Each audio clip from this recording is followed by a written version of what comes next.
difference. Okay, and the mental health. Sorry. Yeah. Sorry, I decided to go ahead and start it a little bit Sure. early because this part ahead of time is fun. So it makes it unplugged. So as people are jumping on, and they already are starting. So Okay. This Zoom thing just briefly has really changed the way in the practice of law. Your job is generally to persuade, where often you're in a position where you're having to persuade, and doing that in person is very different than doing that in this forum. It calls upon different skills. You have to almost relearn what it is you're doing and hone whatever skills you might have to this particular medium. It's very interesting. I do energy work as well, and I thought it would be a detriment not to meet with people in person, but I actually found, because you're not distracted by a lot of body language, that you can get on that other level more quickly this way, which surprised me. I was hesitant, but it surprised me. So that's interesting, Glory. Yeah, I'm going to pause for just a minute and shift gears a little bit because I think most of the people have jumped on. So I want to welcome everybody to Millicent Unplugged. And this month's topic is stewardship of the land, preserve, protect, and enjoy. And first, I would just like to offer land acknowledgement that here at the Millicent Rogers Museum, we are located on lands that are traditional use lands of the Tiwa speaking people, known today as the Taos Pueblo Red Willow peoples. And we are thankful for that and happy that you're here. So welcome, and we want to welcome our guests also. We were just chatting about how much Karl loves the Zoom platform is what we were chatting about. So I'm sure we'll pick that up a little bit more as well. But I'm going to let my guests kind of introduce themselves. Karl Sommers is Santa Fe-based land and real estate attorney, and Erik Stensland is a photographer, CEO of Nature First, the Alliance for Responsible Nature Photography. Gloria Pennington, a dear friend of mine and artist, works closely with the museum, has done some programs with us before, also an activist, and nature is well represented through her art. So welcome. And of course, Sara Francis, thank you so much for being here as our moderator. I'm Karen Chertok, the Director of Education here at the Millicent Rogers Museum. So Karl, would you like to say a little bit about yourself? Sure. I live in Santa Fe, Mexico. I come from a large sort of mixed family. My mother's family's from here from 1685 on. My father came here in 1952, and I've lived my entire life in Santa Fe, New Mexico, aside from going off to school. And I've practiced law with my family and now on my own for the last 15 years with another partner in the land use area. And I am a great lover of the outdoors. I care a great deal about the land and where we live and the inhabitants that are here and that are coming here and that that are leaving.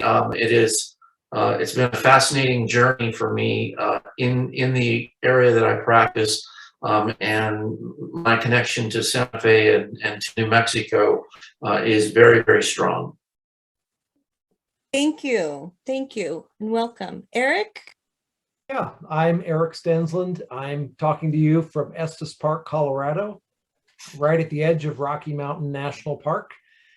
And yeah, I suppose I grew up all over the Western United States, living in Colorado, Montana, Washington State, and then also lived for some years in Minnesota growing up, moved around a lot. After I graduated from college, I moved overseas and led development agencies, setting up job creation programs, ecotourism, and then we ended up with a bunch of wars starting in the Balkan Peninsula while I was there. So I got into refugee work and setting up refugee agencies. Spent over a decade, 12, 15 years in that part of the world, got burned out, and needed some refreshment and found myself in Colorado, right here at the edge of Rocky Mountain National Park, where I found restoration through reconnecting with the natural world, and decided I needed a job. So I ended up I wanted to find a way that I could get paid to hike.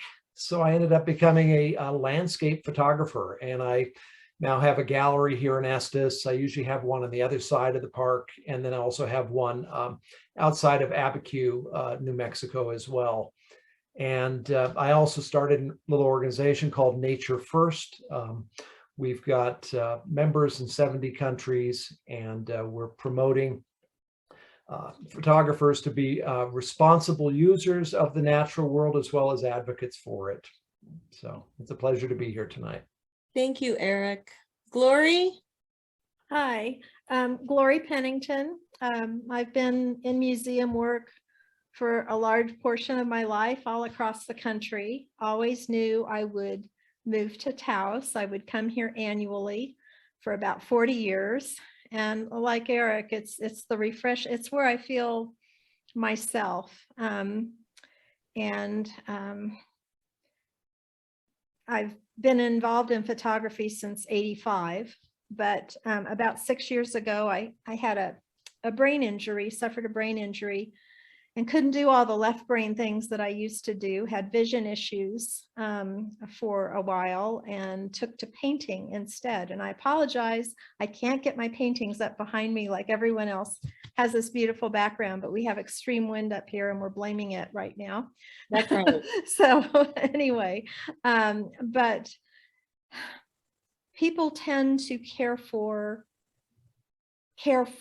what they care about. And it's one of the reasons I've gravitated so strongly to landscape photography and now painting, and to watch people's responses and to speak heart to heart with someone about what is so precious is what is moving and inspirational to me about what I'm doing now. Thank you, Glory. If I can jump in at this point, when Karen and I set this group of panelists, we didn't know that I was going to have an experience just prior to this week that brought home what you're all saying, the care for and care about. Glory, this is totally perfect. My husband and I just came back from a little over 2 weeks in Egypt. Insiders tour the land, the antiquities. And honestly, it was brought home to us how our West, our Four Corners in particular, we have some of the most glorious possibilities. And we actually have people who are tremendously caring for their environment. In reference to what we saw, and simple things like picking up the trash, leave nothing behind. We think of this as the just the ordinary thing you do if you're out in the wilderness and using the natural world. And that is not so elsewhere. And it was brought home to us so extraordinarily that I wanted to tell you how much I personally value what you're all going to say today, having been somewhere different. So Erik, if I might start by asking you the question, with your experience being in war-torn areas and what is essentially, because of war, turned into third or fourth world due to the horrible things, and how tell us about how nature was really this extraordinary healing thing that you knew about, but you didn't know what it could do for you. Yeah. I suppose I always knew what it could do for me. Growing up, nature had been very much a part of my life, but moving overseas, living those years in that rather tense situation, really brought me to the end of myself. And funny thing, the country that I lived for about 7 years in the country of Albania, and the people are absolutely phenomenal, so caring and loving, but they do not have the word privacy in their language. There is no, I would go for a walk try and go for a walk out in the mountains, thinking, I'm just going to do it. And a shepherd would see me from miles away and start running, because there's a foreigner all by themselves. We can't let them be by themselves. 7 years without really being by ourselves made me rather hungry for just that silence in the natural world. And I guess for me, spending time, returning to Colorado and getting up into the mountains, there is something about the silence, the solitude, listening to the sound of the birds singing, hearing the gurgling of the creek, that just feels like home. And I suppose we've evolved in connection with the natural world, hundreds of thousands of years connected to the natural world. And it's only in these most recent times, since the Industrial Revolution, that we've become so separated from it. And I think there's something deep within us that just resonates when we're out in the natural world. And it is a very healing force for all of us, something that we all need, even though we may not realize it. There is a certain amount of noise in the contemporary world and the world of the past too, that blocks what you're talking about, is the message of the natural world. And to me, when I hear this solace out in nature, I find that all of a sudden I have a sense of responsibility that just went up, that I need to take care of this in order to say thank you for what you give me. And I think probably, Karl, that's what has been informing a good deal of your practice over time. And of course, your recent experience in Taos, we were talking about wind, and obviously wind had a serious role in one of the recent lawsuits that you argued successfully for Taos land use. Is that something you feel you can delve into a bit for us? Sure. I think that particularly that case in Taos points up the fundamental question that we all face, and that is, how are we going to live together peaceably in this world? And the law attempts to regulate and answer that question. And in that particular instance, you're dealing with neighbors who have a proposed land use. They own the land. They have rights.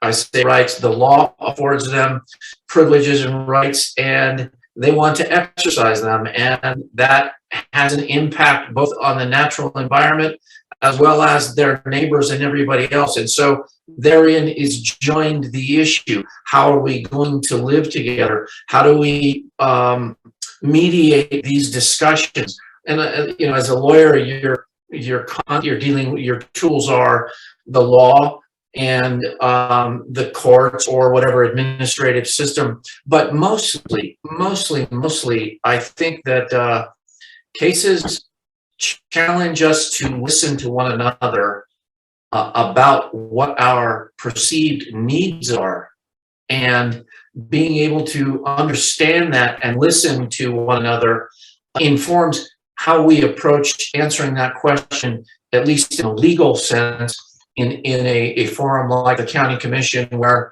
you might have two sides or three sides. But I'm always fascinated, and I never have been bored by issues related to answering that question in the law, and that is, how are we going to live together? What does the law say we should do? What does the law say we can do? And what are we going to do as a community? Those are all several layers that we have that discussion every day, every day, every day. Unfortunately, more and more that discussion involves lawyers, and that's unfortunate. That is really unfortunate. It makes the resolution of the issues expensive, risky, and unpleasant. And it's gotten worse over the 35 years that I've been practicing here in New Mexico. It is always a pleasure to deal with a community such as Taos, where there are people of goodwill on, just spread throughout the community. Obviously, you have people who are angry and, and that sort of thing. But I think mostly people want to be heard so that their needs are listened to. They want their needs as addressed to the degree that the law or a decision maker can do it. And they want to do what they perceive as best for the community. That, and you can imagine not everybody has the same opinion. So that is central to what I do every day, whether it's in a courtroom or a neighbor dispute or wherever it is. It's all about answering that question. How are we all going to live together peaceably? And with the fact that there are more and more of us and scarcer and scarcer resources. Up there, you all are dealing, like all of us in the Southwest, with the scarcity of water. And that ripples through, particularly in that case, fire dangers. And, we were just talking about that earlier. So I'm fascinated by that question. How do we live together? And what's my role as a lawyer to try and make that better? Not just for my clients, but for all the stakeholders, including Mother Nature. It informs what I do, and that question becomes more and more poignant as the years go on.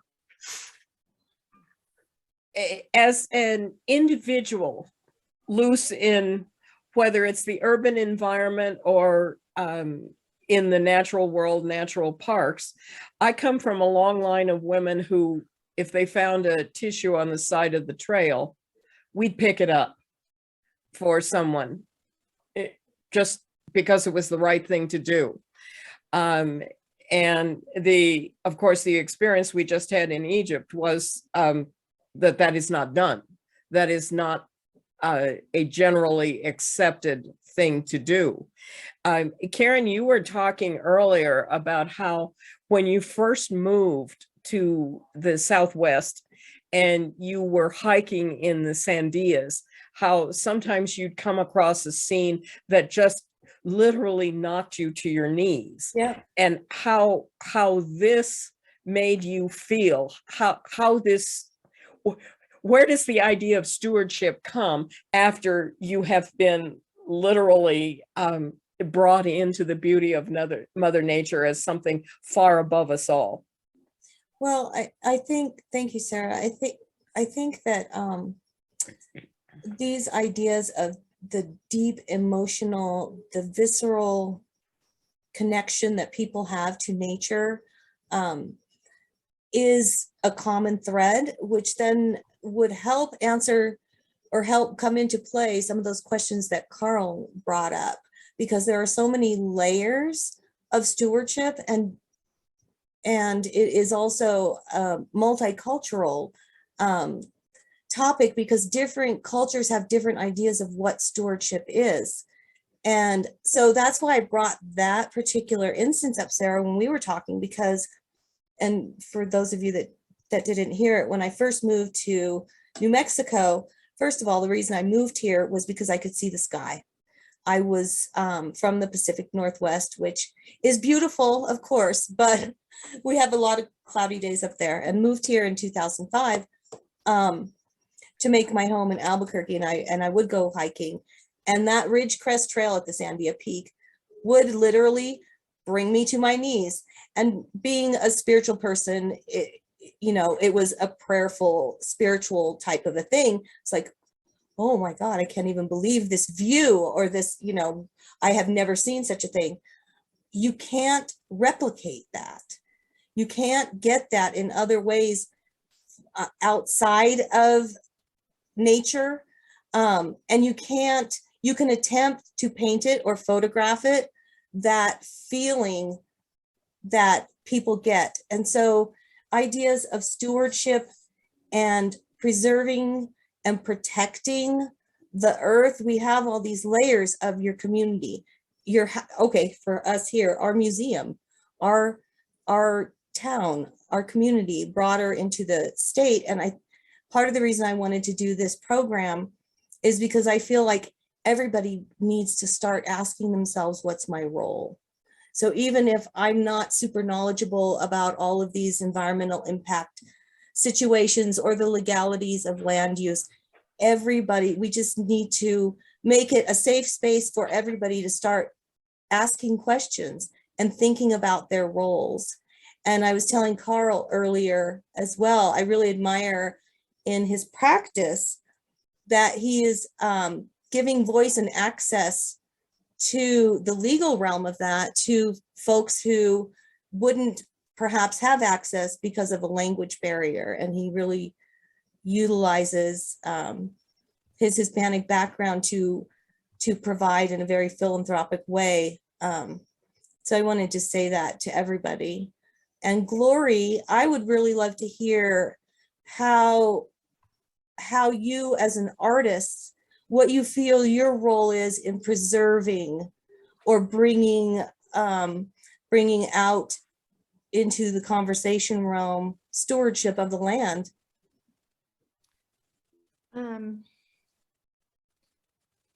Everything I paint is of places I have been, that I've experienced. And I mentioned I've lived all over. I've lived in Maine, I've lived in Alaska, and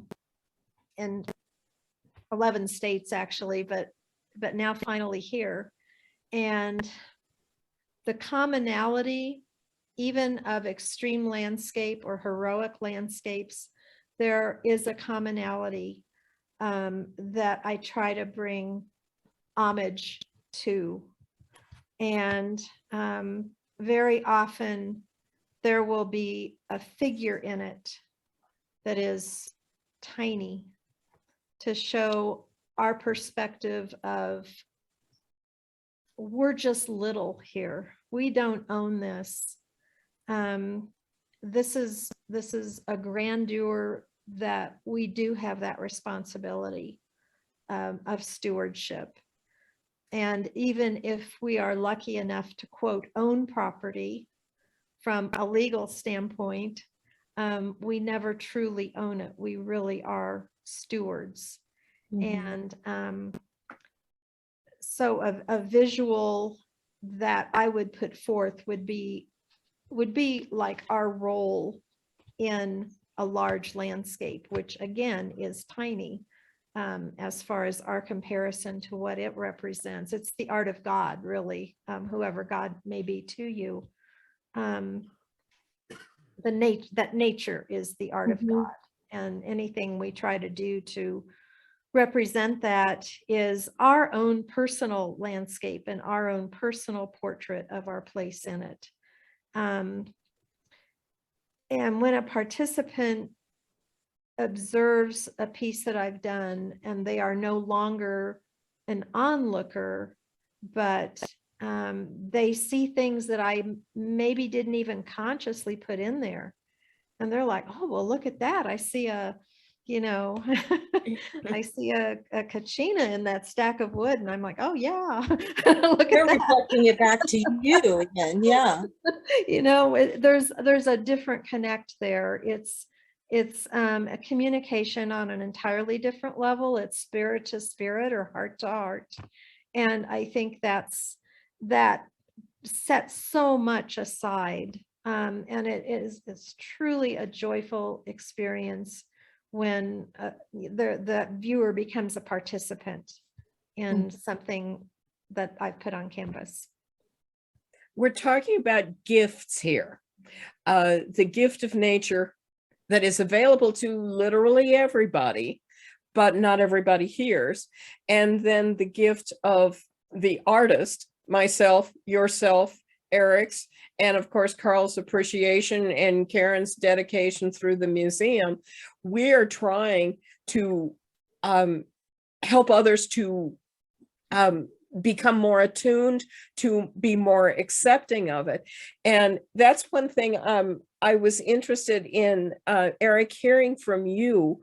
I know that in your starting of this nonprofit, Nature First, which is in, what did you say, 70 countries now? The precepts seem very simple, and of course everyone can join. It's free. There's no obligation, no dues, no anything of that nature.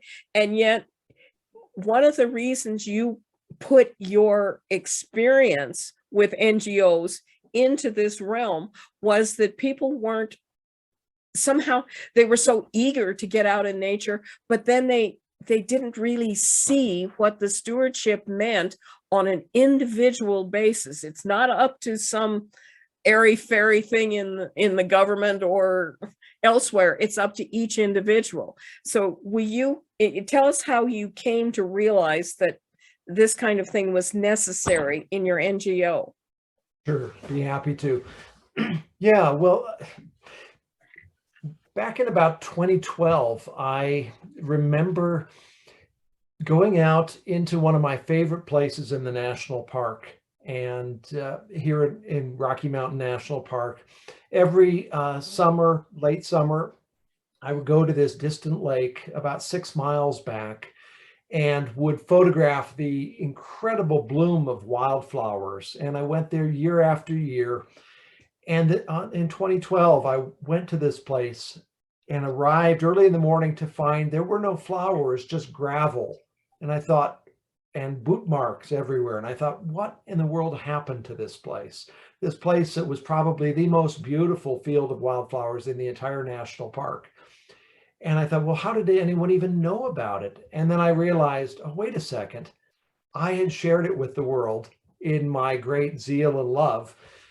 And many, many people had made the long trek to that same spot, and not knowing basic stewardship had walked all over that field of flowers and trampled it and destroyed it. Mm-hmm. And that set me on a path of trying to figure out, well, if in my celebration and love of the natural world, I'm destroying it, I can't keep doing this. And it resulted in me changing my own practices and eventually into the formation of this organization. As we began to get stories coming to us as photographers from all across the globe, talking about different places that have been destroyed by photographers or through the images that they shared with others. And we realized there's a responsibility here of not just to celebrate the natural world and share it with the world, but also to educate people about basic practices of responsibility when being in the natural world. I think we live so separate from the natural world for most of our lives that we're kind of not sure how to behave when we are actually in the natural world. A friend of mine likes to describe how when she would go to her grandmother's house as a child, there were always different rules she had to follow. And they were always kind of different, but at grandma's house, this is how things have to be done. And I think there's sort of that has to happen amongst those who visit the natural world. There needs to be a recognition of our impacts that are often not intended.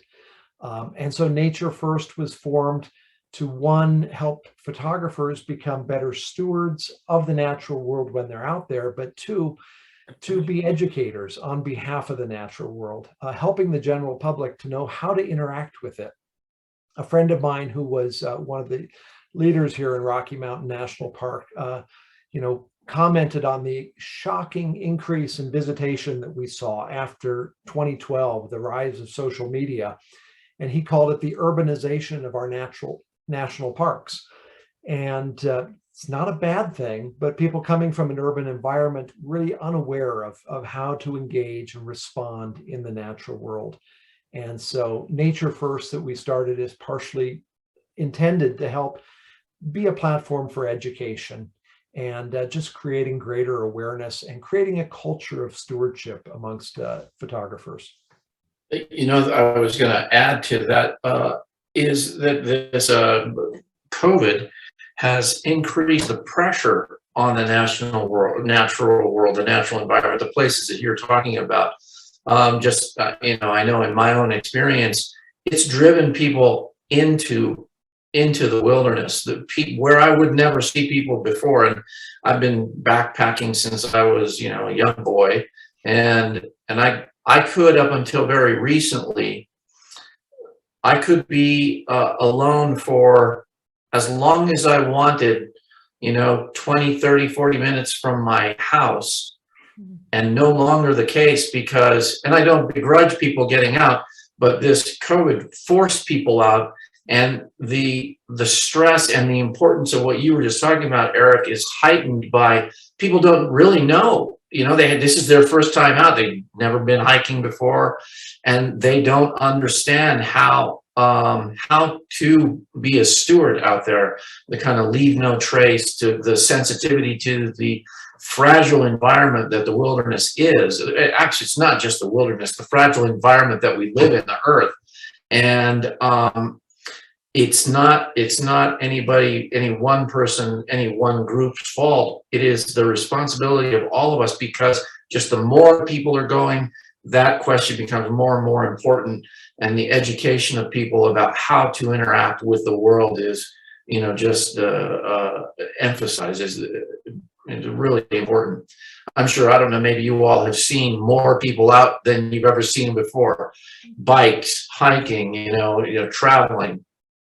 It's making me wonder, Karl, as you're talking, what is the responsibility of the arts and culture sector with the increase in tourism? Because you're absolutely right that COVID and coming out of the pandemic has put an increased pressure on the natural world. And as tourist destinations, how can we assist that?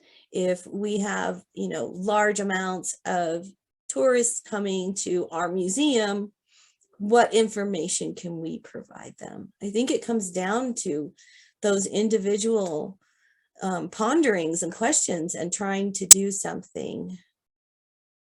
The case that we were just talking about, that Sara was talking about, was a whole lot. It was about glamping and people coming to Taos to enjoy the natural world in a particular place. And I have no doubt that that's going on all over the West. Mm-hmm. And I say the West mostly because people are leaving the urban centers in droves. They're coming to places that have never felt this kind of pressure before.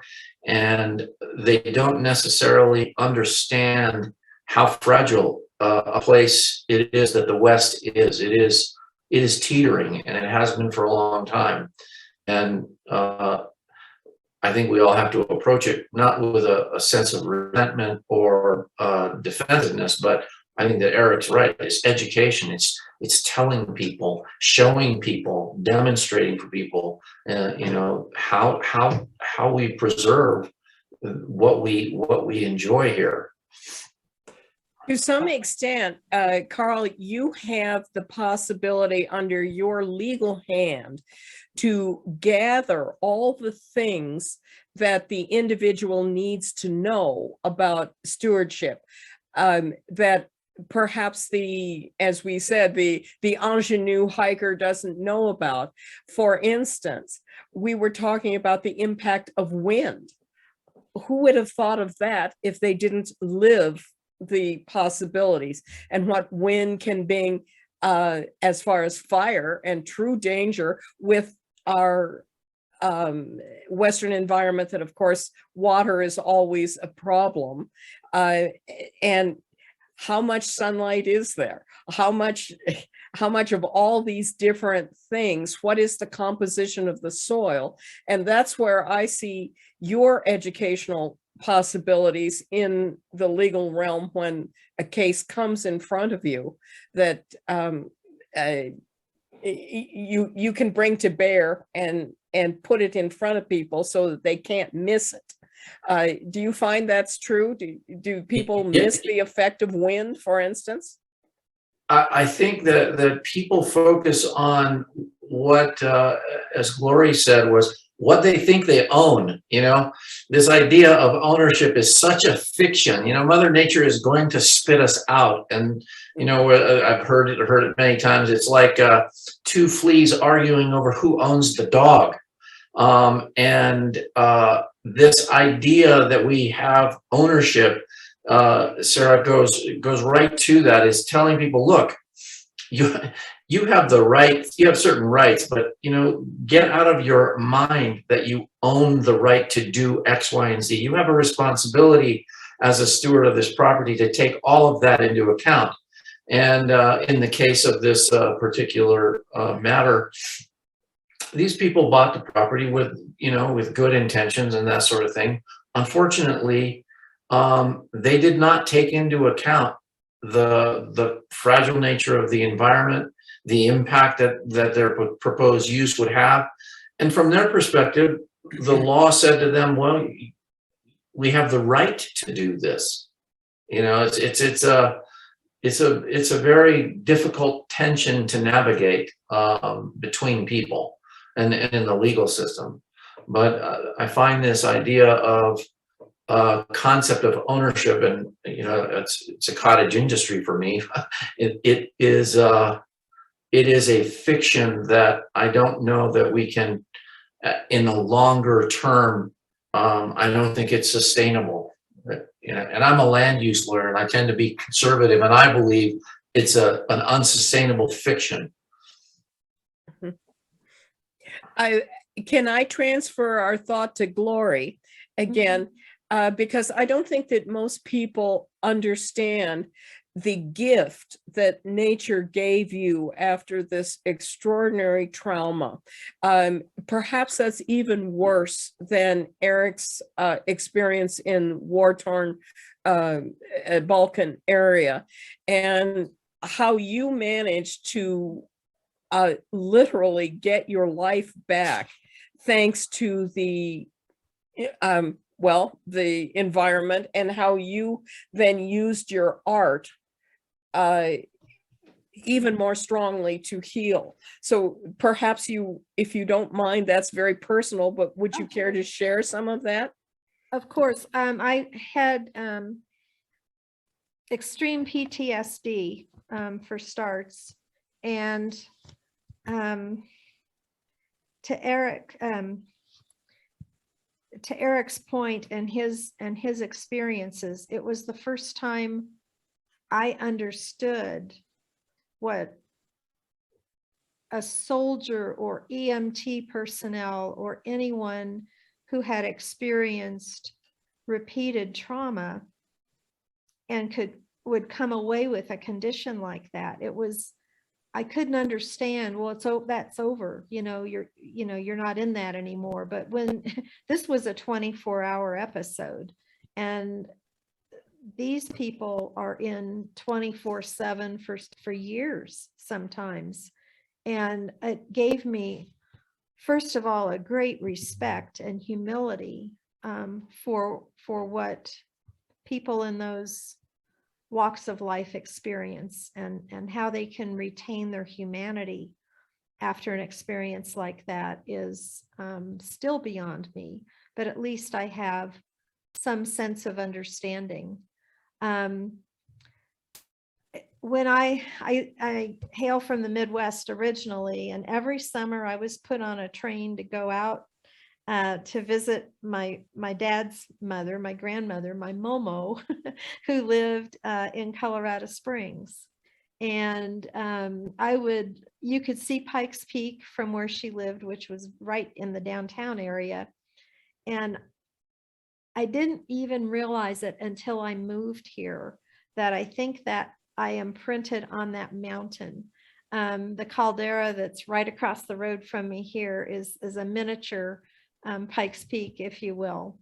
And I realized that I was so happy those summers. And I come here And I feel that all over again. And I think that's where this originated, this love for this part of the world, this need really to be here. And that I was here during that episode. I'm grateful for every day. I catch myself saying it out loud, in fact, that, wow, look where I get to be. Two, some of the things we're talking about, you don't have to go that far to experience. I can go stand at the edge of my driveway on this road and look around. And in the last 7 years that I've been here, there are 5 new houses on this road. And most of them are second homes, which is another subject, but I guess I come away kind of glad for that, because we're all tapping into the same aquifer too. And there's going to be a point, and we have a 3-acre minimum, but there's going to be a point where that's going to become an issue somewhere, sometime. But yes, just being able to be in these lands with space around you, the solitude of it has such healing power. And I find I need that solitude to navigate now greatly. And I'm blessed to be able to have that.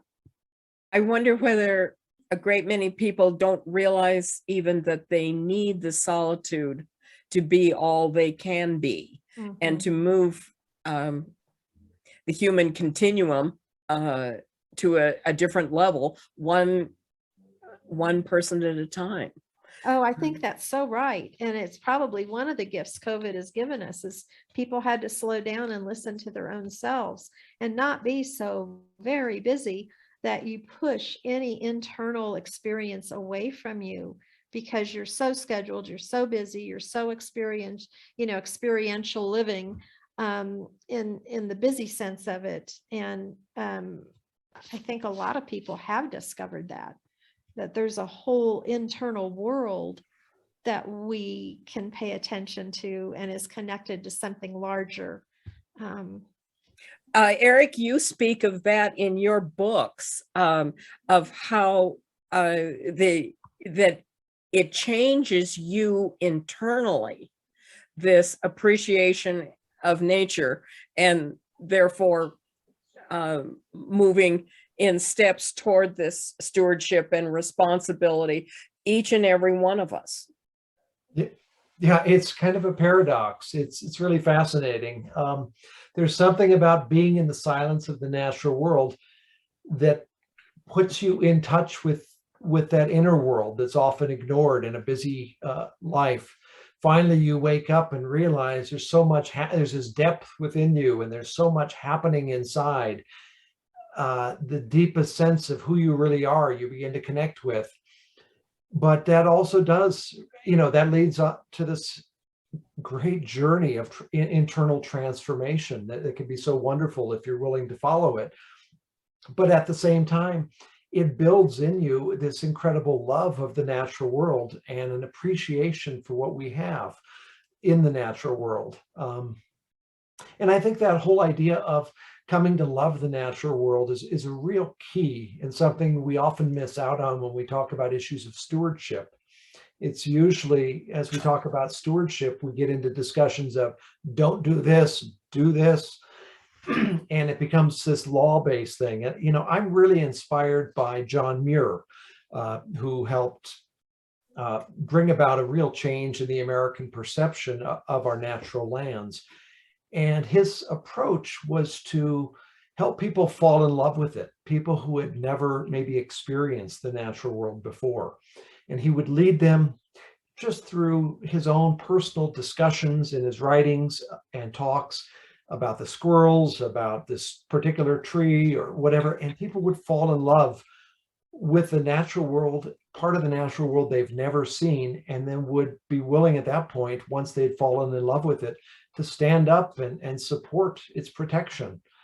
And I think that's sometimes a more powerful tool than the do's and don'ts. And I think it's something that we as artists have a particular opportunity to tap into, to use our own vision of the natural world, or our own connection to it, our art of the natural world, to help people fall in love with it and to increase that interest in stewardship of it. So yeah, there's so much to be discovered and to be explored in the natural world, both internal and external. It's our internal landscape. Mhm. That If I And might. John Muir is an interesting character because of his, he was, what was he, a cattle rancher, as well as, I mean, his business life and his evolution, I'm sure had created the struggle and tension between these two things that he had to deal with. And I'm fascinated by John Muir as well, because he had to live in a fairly intense economic world that had impacts on the landscape and, you know, that sort of thing. And it was a very big contrast to what you just talked about, you know, and someone warned me, watch out when he starts talking about the squirrels. And that's what they were saying exactly. You're going to fall in love with his vision of the natural world. And I did. Yeah, and you know, he used that as a tool to deal with the powerful mining companies and, you know, those who wanted to dam up Yosemite Valley. It wasn't necessarily, we always think fight force with force, and, you know, it's all got to be in the legal realm. There's work to be done there for sure, definitely. But I think if you can get the general public to fall in love, that's the first step in having them care for it and be responsible. that I really wanna circles read- back to where we started. And I want to just say to Karen quite Sure. simply that you moved here to be able to see the sky. We have stars here. I know. And we People have in the Pacific Northwest don't really know that. no, in the Midwest on the either. You can coast. maybe see Venus on a good night. You I You don't know, know I what phase the moon is in. But you know, the clouds are fascinating to me to paint because they possess free movement. Mhm. And landscapes are fairly static, but there's that element of movement that I think when you're in a landscape and you can experience that, something internal again responds, and you feel free on the inside when you can see those stars that you know, generations for thousands of years looked at those stars unimpeded, no matter where they lived, unless it was weather, restrictive. But yeah, this is that internal landscape, to discover that in the external landscape and marry those together and realize that you're part of that bigger thing, and to show that to people and elicit a visceral response. That's what's going to make a difference with the education on an individual basis. If I can put out a personal note here, one of the questions in our chat has been talking about what individuals can do, and opening toward that feeling in the last minutes of our chat here. I wanted to share with you what small thing my husband and I have done. And that is, this is our front yard. Beautiful. We live on a corner, and that's the husband up there. And our idea, as we refit our home, sparing no effort and expense, you can even see there's the street out there. So we're a very small area, creating something that was so verdant that people would stop and enjoy in the midst of the city, this small natural area. And we invite kids to come and walk in the garden, and people stop by all the time in that. And I have met so many friends because of our simple little thing that we did. And so let's talk about what individuals can do. Gloria, you've really talked about how you promote in your art, just to I think that the most thing in your art is you capture emotion in the strokes of the paintbrush, in a very different way than Erik's things that show nature quietly doing its own thing, where we hardly even know. We have to go out and discover it. So maybe Gloria, you talk a little bit more about Absolutely. how you feel it's important for you to do these things to influence public. Aside from the art, I think, Sara, you brought up one of the most important things, and as a former educator also, I think the technique of modeling is invaluable. In other words, Sara, you picking up that tissue, who sees that? And what lights does that turn on for someone who never thought, gee, I could pick up that piece of trash? And I think how we live our lives, and what you've done in your beautiful garden, your haven that you and Karl have created there, I think that has an untold effect on how people behave and how they treat what's around them. Even when I walk on this road and people use this road, it's a private road, but they use it, and other people use it, and they'll go 45, 50 miles an hour down this gravel road, dust everywhere, you know, and you're trying to be healthy, right? And walk down the road. And I will take myself off to the side, turn to the road, and watch them approach. And they suddenly realize there's a person there, you know, oh, well, maybe I should slow down. And hardly anybody speeds on this road anymore. And it's so simple. You know, your behavior causes a reaction. And if it's courteous and kind and thoughtful about what the effect can be, it's you know, usually rare that someone just overrides that. Especially where we live. You know, we are fortunate to have this community that's maybe here's a different song than most others. Yeah. But I think modeling, going back to that, I think it's the most immediate and effective thing we can do. I need to share something about this. So because of the topic, and I just want to share this because it is very important to me. And so I'm a cancer survivor. I went through cancer 12, almost 13 years ago, and I was living in Albuquerque at the time. And one of the most pivotal moments for me was after my first chemo treatment. And as I was leaving, just kind of offhandedly, the nurse said, "Oh, don't use the same restroom as people in your house because you're spilling chemo." It stopped me dead in my tracks.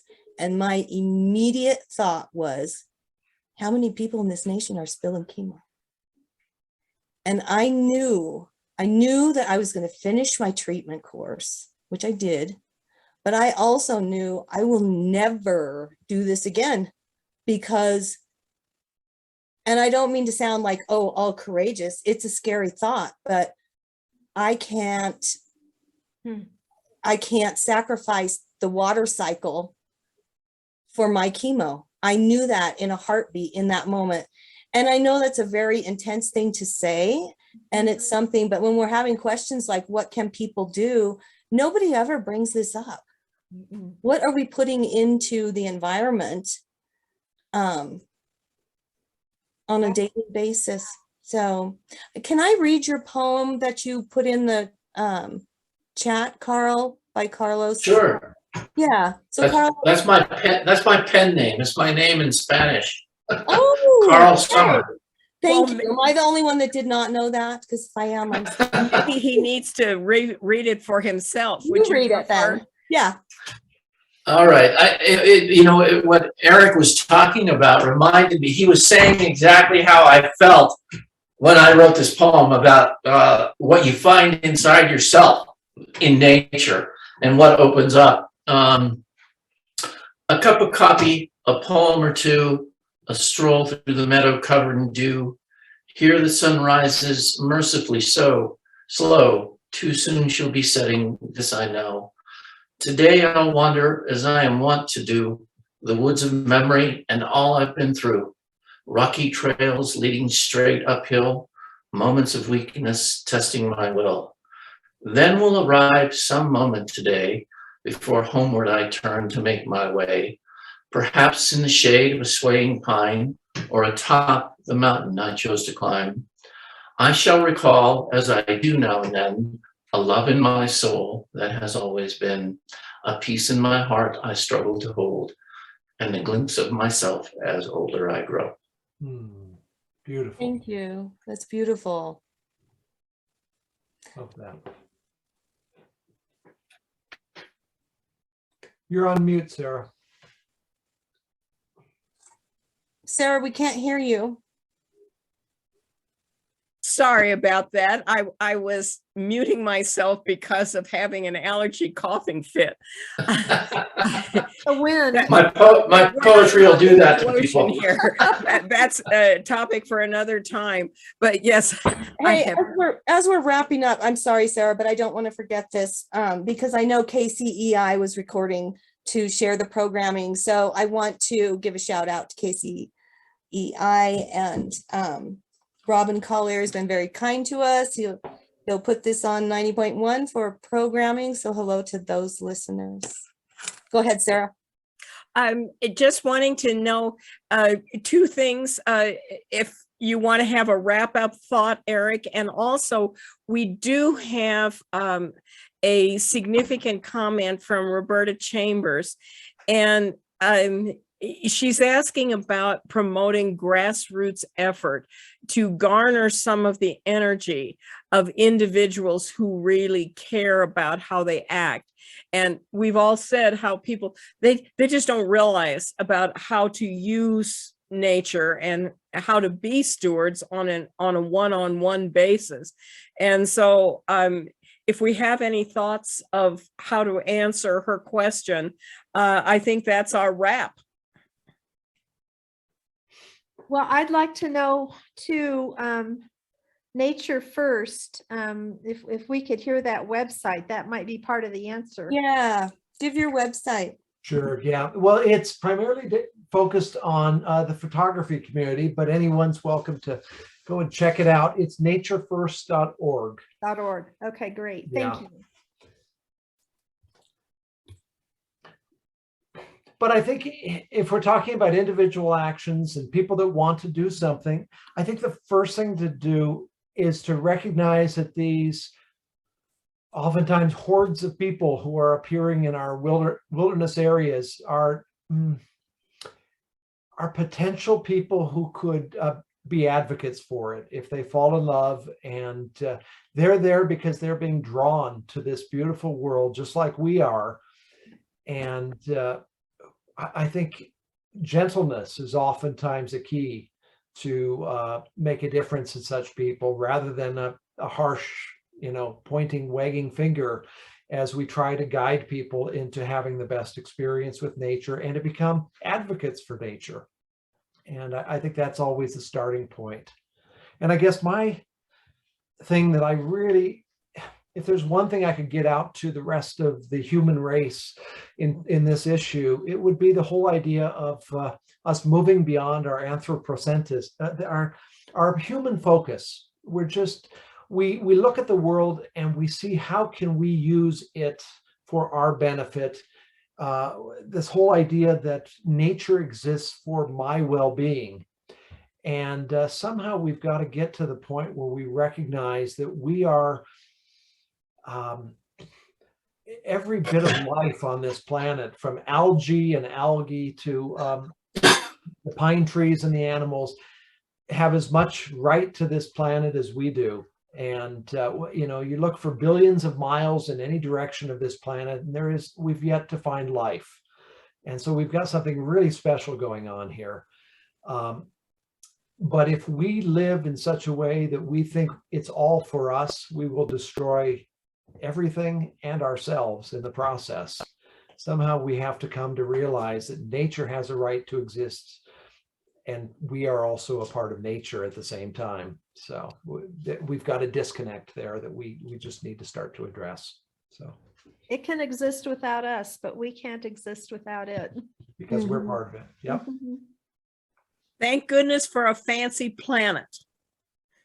A fancy. Indeed. We all benefit in a way literally dozens of times a day. And I just want to say also that we are in this space and time where the arts and culture organizations are looking at land acknowledgements.